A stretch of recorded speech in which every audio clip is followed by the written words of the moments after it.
Now more than ever, it's easier to reach out to reporters on social media or on the publication's platform. You could actually comment on their stories, or better yet, make sure that you're complimenting and saying something else that you would like to add to their story. This will help you stand out and make an impact.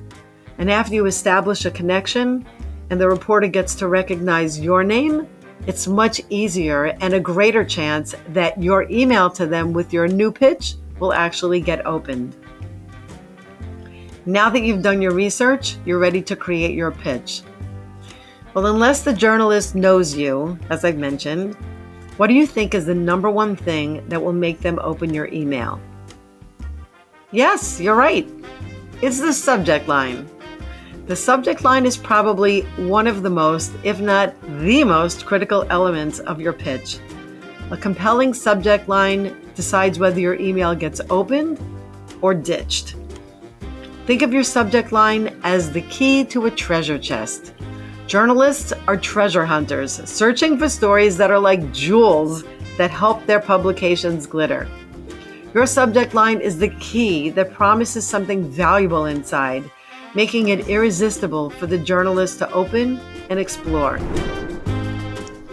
Well, hey there. Welcome to Media Savvy, the podcast that gives you a behind-the-scenes look at what it takes to get noticed by media and become the go-to expert that they keep coming back to. I'll be sitting down with successful writers, producers, and entrepreneurs to learn the tools and tactics they use to build their reputation and in turn boost their business. I'm your host, Bonnie Taub-Dix, and I've been working with top-tier media outlets for more than 30 years, anywhere from traditional print publications to online and social platforms. And I'm sharing my nutrition guidance without gimmicks. But you don't have to be a dietitian for this podcast to speak to you. Through my one-to-one conversations, you'll learn how to build a strategy to get your name in the news and establish yourself as an authority in your field, no matter what the industry. With Media Savvy, I'm on a mission to inspire, motivate, and empower you to have the confidence and tools you need to shine in the spotlight. Are you ready? Let's get Media Savvy. Well, hi there, everybody. Welcome to another episode of the Media Savvy podcast. I am so glad you're here today. I am so glad to be here. But I just really want you to know that I appreciate your taking the time during your busy day to just kind of listen in and learn a bit from each other. And I was just wondering if you were wondering about how I got my subjects to talk about with you. And the way I do it is because people write into me. They ask me questions and they tell me the roadblocks that they're facing. But also I look back on my career and I think about all the things that I wish I had someone to tell me about. So that's where I get my subjects. But please write into me. Let me know what you would like to hear because I really do want to address your needs. So you know that this is the place where we boost your media skills and we help you become the go-to expert. And that's what we are going to be doing today. So it is so nice to hear you, see you. I'm your host, Bonnie Taub-Dix, and today we are diving into the art of pitching to the media. Trust me, by the end of this episode, you're going to be ready to craft pitches not only to get noticed, but also to get your name in the news. But this is not going to be your typical dishing on pitching conversation. You may want to grab a pen and paper if you're like me. You might be listening to this while you're going for a walk. And if that's the case, you could just jot some notes in your notes section on your phone. Or if you're driving, never mind all that. Just listen, come back to the show when you're safely at your destination. Okay, so let's get real about pitching to the media. Today, we're definitely going to be talking about pitching to reporters so that you could write a story for them and be the author of your story. But there's another part of pitching that a lot of people don't focus on, and that's all about pitching yourself. Not just as a writer, but as an expert resource. And why is pitching yourself so important? Well, let me give you the best example. As you know, in my career, I have been a contributor or writer to so many top-tier publications. But that isn't really what has built my career. I've also been quoted in thousands of stories. And if I really want to grab attention, Yeah, the stories I've written have been good. I won't say that they won't. And I love writing. I love to write. But it's one or two little quotes that may have taken me 15 minutes to create that got more attention than the stories that could have taken me days to write. Because when you're quoted in a story, brands notice you. Professional organizations notice you. Colleagues notice you. Other journalists notice you. And yes, even your friends and family notice you. And why is this so awesome? Well, come a little closer, and here's what I want to tell you. When a brand notices you, they're paying attention to the fact that media came to you because you know how to create magnetic sound bites. And they will feel like you could be just the person that they need to get their messages across. Working with brands has been the most lucrative thing for me with my business. But besides being rewarding financially, it's so wonderful to create long-term partnerships with people and with products that you believe in. When professional organizations notice you, they'll call upon you as a guest speaker at conferences and workshops, and they'll know that you know how to command attention and that you are an authority in your field. When colleagues notice you, you become respected in your profession. You'll stand out. You'll be unique. You'll diminish your imposter syndrome, which we'll talk about at a later date. It's real. I even have it, and we'll talk about it later. You'll be recognized for having a special talent. And after all, not everybody could get their names in the news. And when other journalists notice you, that could be contagious. Word of mouth is the best personalized advertising that you could ever hope for. And it doesn't cost anything. And it happens to me all the time. I get calls from reporters that say, my friend at Insider told me about you. Or my editor told me you'll be able to give me help with this last minute quote. And this is the chain of how writers help each other and how, of course, this is going to help build your portfolio. And then, there's friends and family that'll notice you, and they could finally believe that you've arrived and all the work you've been doing when you're not with them is really paying off. Honestly, it makes me feel so happy when one of my private clients calls and says that they saw my name in a magazine while they were in the waiting room at a doctor's office. Like, that really makes me feel good. And it's something that never gets old. So yes, each and every quote builds credibility, builds authority, builds your reputation, and builds pride.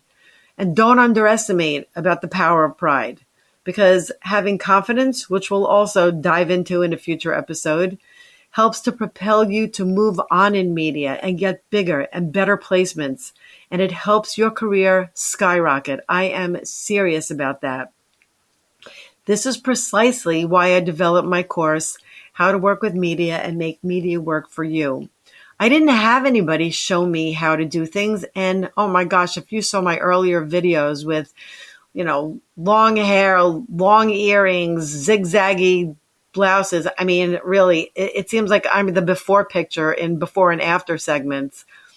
But in my course, I've designed it to be the ultimate hands-on guide for anyone eager to capture the media's attention. It's packed with my own proven tips and strategies that I have honed over years, enabling you to step right into the spotlight as a confident media maker. Listen, you already possess the knowledge and the voice. What I've laid out for you is a strategic roadmap, a clear, actionable plan that will amplify your messages across any media platform. Because you do know that your messages are powerful. Your messages matter. It doesn't matter if they've been said before. You are unique, you have something to say that may be the same old subject that other people have been talking about, but you have a new way to say it, and your messages deserve to be heard. If you'd like to check out my course, you'll find a link in the show notes. And just remember that this is not a one and done kind of course, not like a lot of other ones. You could always reach out to me at mediasavvybtd@gmail.com and ask me any questions that you have. After you've taken the course, I'd be happy to talk to you, or while you're taking it. Any questions you have, I'm here. Okay, moving on. And I really didn't mean that to sound like a commercial. I'm really sincere about how I think my course is perfect for listeners for this Media Savvy show. Okay, So now that we understand why it's so important to get quoted in the news and pitch yourself, let's switch gears and talk about how to pitch to media if you want to be the writer of a story and get your piece published. First, a truth bomb. The best pitches are the ones that are clear, concise, and that show that you understand not just the information that you plan to convey, but that you also have an understanding of the publication's audience and their voice and their tone, and that you know who they're targeting. And here's how you could do that. It is really important that you do your homework. Spend time researching the media outlet's past content. Look at stories that they've covered in the last few months. What angles did they take? What did their headlines look like? Use this research to mold your pitch into something that feels like it could naturally belong in their publication or on their show. Your pitch should not only resonate with their audience, but it also should align with the type of content that the outlet typically publishes. Does the outlet focus on breaking news or how-to guides? What kind of subjects do they pitch? Do they use in-depth investigative pieces, or do they do kind of light work? You've got to tailor your pitch to fit their style. If you're pitching a lifestyle segment to a news outlet known for a serious tone, then link to current events that might relate to it, or a recent study to give it some gravity. For example, don't pitch a story to Cosmopolitan magazine on the science behind phytonutrients when they might really be looking for stories on how to make food shopping sexy. I mean, that may sound like a little bit of an outlandish kind of example, but it's really not. And it's really important that you know who you're publishing to, or pitching to, rather. As a real example, I once went to a conference about the microbiome, and I pitched a story after that to today.com. It was about gut health because the subject really fascinated me. They took a pass on the piece.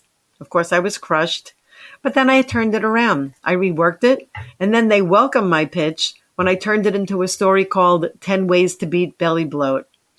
And don't you know that I wound up actually selling my original story to a different publication that was much more science-based after all.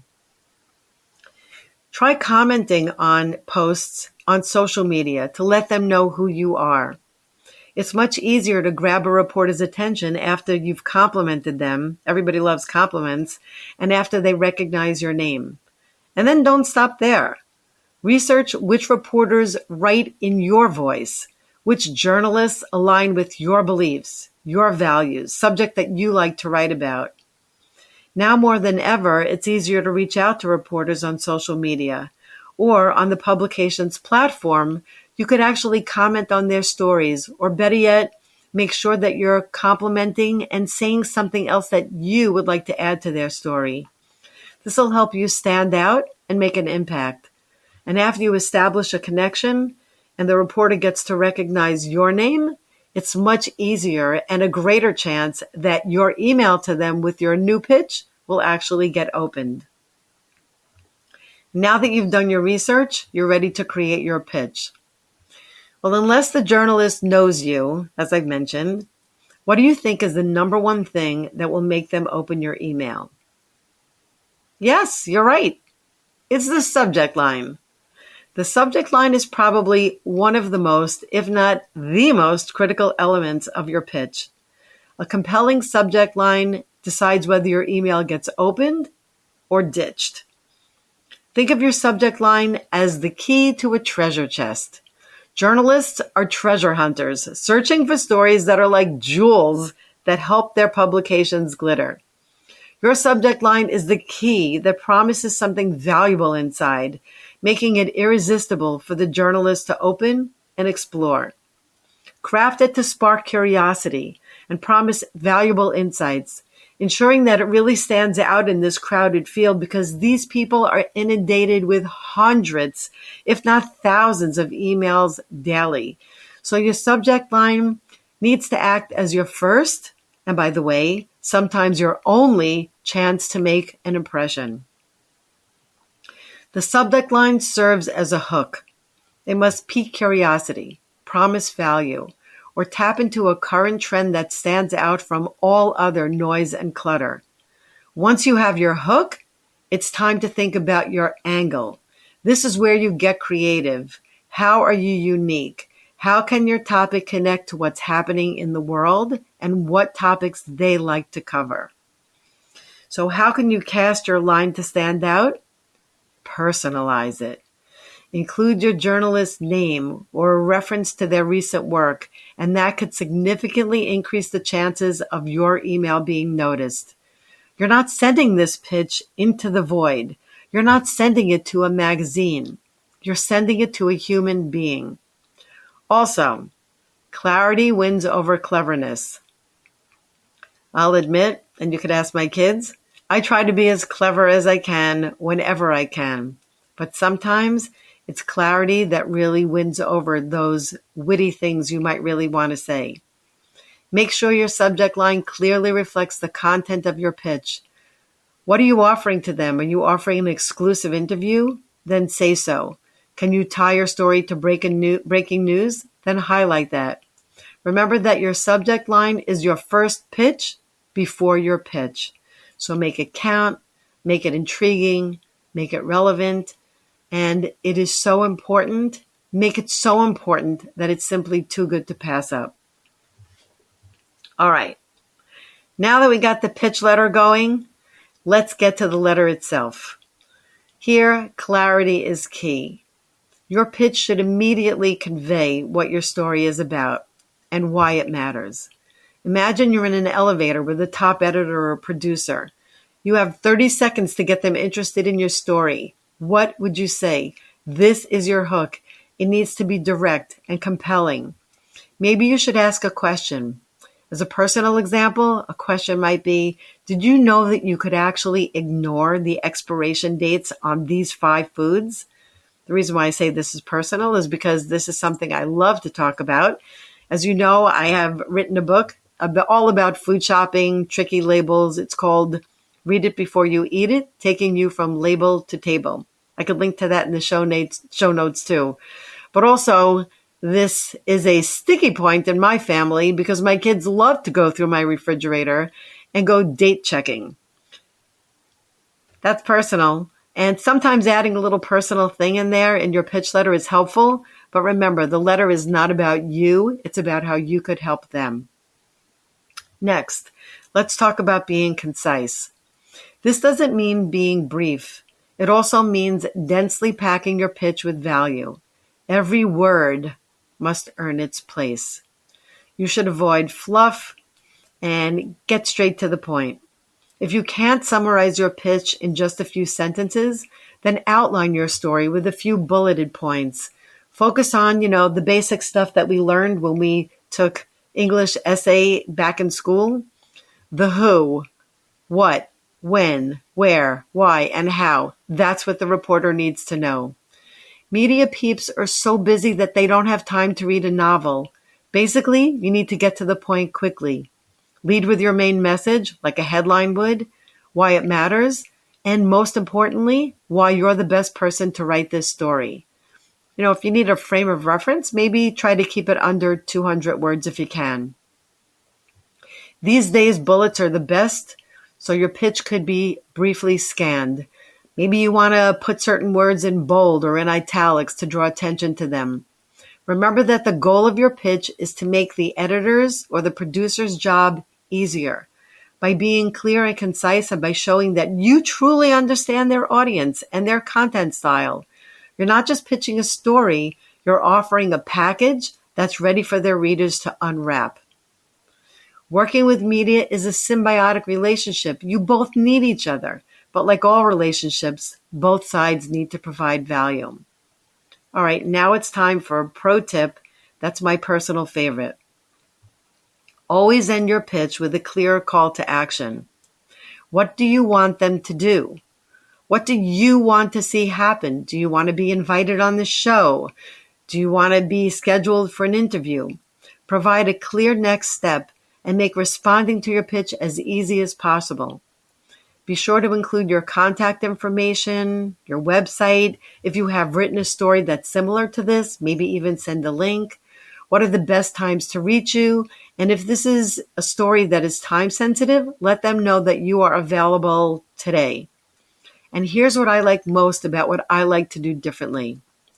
Most pitches end with something like, I hope to hear back from you, or more definitively, I hope to hear back from you by such and such a date. But I don't like that, because then you're going to sit there by your computer waiting for them to get back to you. And that may never happen. I like to say, thanks for this opportunity. I know you're busy, so I'll send you a follow-up email next week, or pick a date. And don't be afraid to follow up once you haven't heard back in a week. This way, the ball is in your court. Okay, so there you have it. Your mini masterclass on pitching to the media. Just keep in mind that every pitch is an opportunity to showcase your expertise and your passion. Make each one count, and don't get discouraged by the no's. They're just stepping stones to your yeses. Just know that your story matters, and the right pitch to the right place can open doors where you never expected it to happen. Like maybe even getting your own column in a publication. That actually happened to me, and if it happened to me, guess what? It could happen to you. So be sure to visit mediasavvybtd.com, and you'll find lots of information there for you on working with the media. Reach out, let's get in touch, and I can't wait to see your stories in the news. So that's it for today on the Media Savvy Podcast. I truly want to thank you for tuning in. And if you enjoyed today's episode, please don't forget to subscribe. Leave us a review. This will help more people understand what we're trying to convey here. And until the next time, stay media savvy. And I look forward to seeing you in the spotlight. Bye now.